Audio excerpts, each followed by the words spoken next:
Newton का first law पढ़ा दिया है। Yes sir. उसका नाम था लॉ ऑफ इनर्शिया।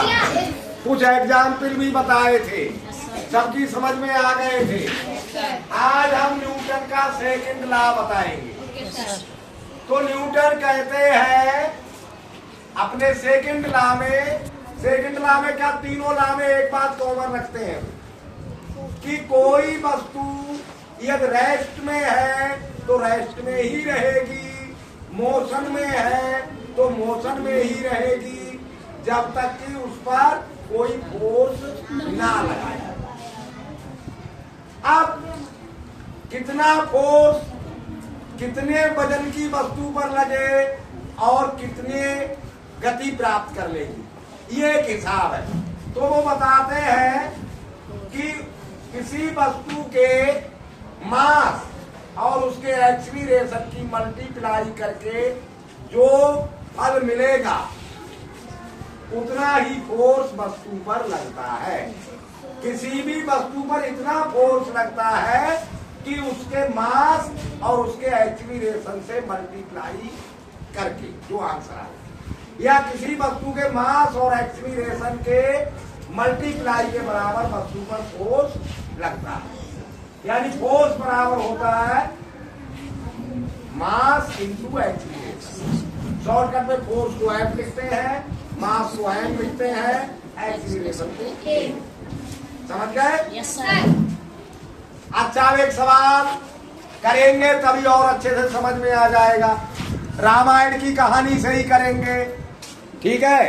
अब रामायण की कहानी में हमने आपको बता दिया है कि विश्वामित्र को पता चल चुका है, अयोध्या में भगवान विष्णु का अवतार हो चुका है, राक्षसों को मारने के लिए मैं उन्हें दशरथ से मांगकर लाऊंगा और उनके चरणों की दर्शन करूंगा। ऐसे विचार करते हुए मुनि जा रहे हैं तो उन्हें देर नहीं लगी, क्योंकि वो सोचते हुए जा रहे हैं, चलने का उन्हें पता ही नहीं था। वो तो उसी इच्छा में मगन थे कि कब भगवान विष्णु के चरणों के दर्शन करने को मिलेंगे। यही धुन में चले जा रहे तो जाने में उन्हें समय का पता ही नहीं चला कब पहुंच गए।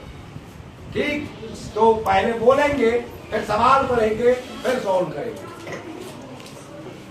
यही विधि करत मनोरथ जात न लागी बार।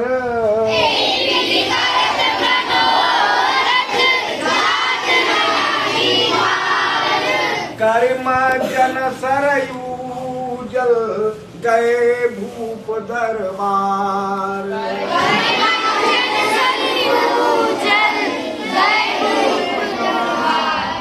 विधि करत मनोरथ जात न लागी बार। विधि करत मनोरथ जात न लागी बार। कर्म जन सरयू जल गए भूप दरबार। कर्म जन सरयू जल गए भूप दरबार। तो इसी प्रकार इच्छा करते हुए चले जा रहे हैं, देर नहीं लगी और अयोध्या में ही, अयोध्या के बाहर ही सरयू नदी है, उस नदी में उन्होंने स्नान किया। मज्जन माने स्नान करना। सरयू नदी में स्नान किया और स्नान करके राजा के दरबार में पहुंच गए। तो जब वो चले हैं, सवाल वो पढ़ेंगे, पढ़ो काजल।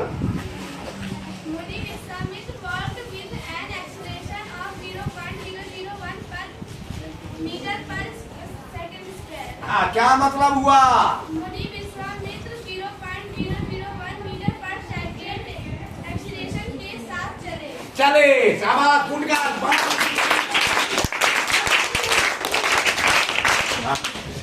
पढ़ो बेटा आगे। सपुन मास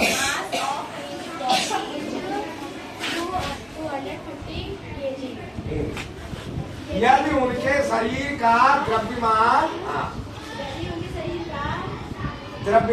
मास का मतलब द्रव्यमान केजी था। ओ हाँ हाँ,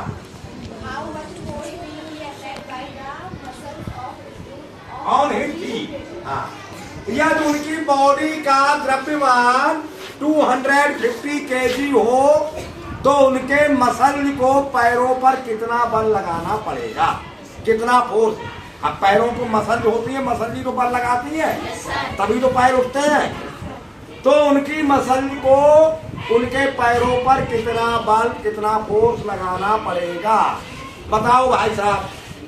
फार्मूला ऊपर लिखा ही है, F बराबर N इंटू ए। हमने फिर से फार्मूला लिख दिया।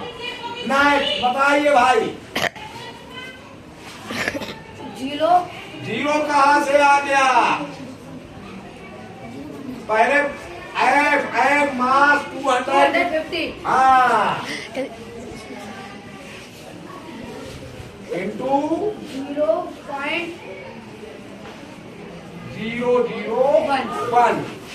ठीक है। नेक्स्ट कितना आ गया? 250 बन जा 250। अब 0.3 डिजिट के बाद लग जाएगा। 3 डिजिट है 1 2 3 1 2 3 0.25 न्यूटन।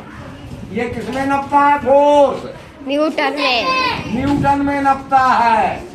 तो उनकी मसल को पैरों पर फोर्स लगाना पड़ेगा 0.250 न्यूटन। ये जीरो अब लगाओ या मत लगाओ, समझ गए? ऐसे सवाल निकालो ये बात।